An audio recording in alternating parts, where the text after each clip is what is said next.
50 ans. Ils opéraient partout dans le district et même dans d'autres localités hors de Bamako. Alors, il y a eu plusieurs cas de braquage dans diverses localités du Mali, notamment sur l'axe Bamako-Kaï. Aussi, il y a eu d'autres attaques qui se sont déroulées dans les zones aurifères, notamment à Sadiola, Kangaba et à Kenyeba jusqu'à la frontière de la Guinée. Donc ces attaques-là nous avaient déjà été rapportées. Donc c'est ce qui nous a amené effectivement à continuer les investigations en vue de pouvoir débusquer ces personnes qui ont participé à ces attaques-là. Donc les informations nous ont permis d'arrêter ces gens-là et de les interroger. Après interrogatoire, il s'est avéré que ce sont des gens qui ont participé tous à ces braquages-là.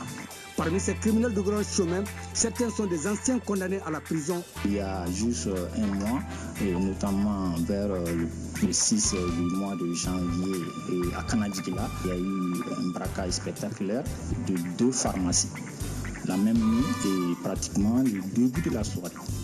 Donc ces 2 pharmacies à Kanadjikila avaient été braquées par ces mêmes personnes. Et ils ont pu emporter une importante somme là-bas aussi. Donc c'est des gens quand même qui se reconnaissent et qui évoluent ensemble. C'est un véritable gang que nous venons de démanteler. Ils étaient bien équipés avec des moyens de locomotion, véhicules et motos pour leur déplacement au niveau de leur lieu d'opération.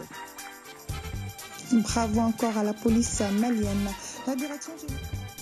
C'est suite à un soir transmis du tribunal de grande instance de la commune 5, consécutif à la plainte d'un particulier pour escroquerie, que nous avons ouvert une enquête au niveau du service d'investigation judiciaire de la gendarmerie.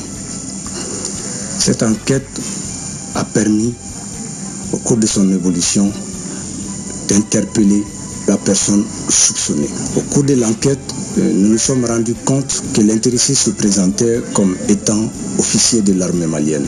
Des investigations approfondies ont permis de savoir qu'il s'était fait des cartes de visite comme étant médecin chirurgien.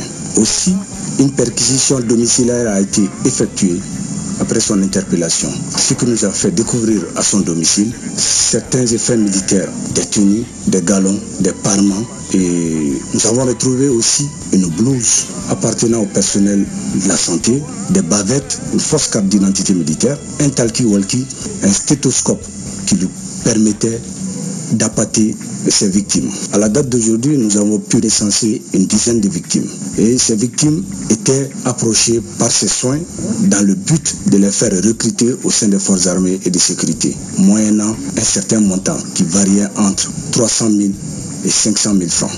Et depuis son interpellation, les populations ne cessent de venir se plaindre à son encontre. Mais un procès verbal a déjà été établi, qui sera transmis à l'autorité judiciaire pour la suite administrative que cela pourra comporter.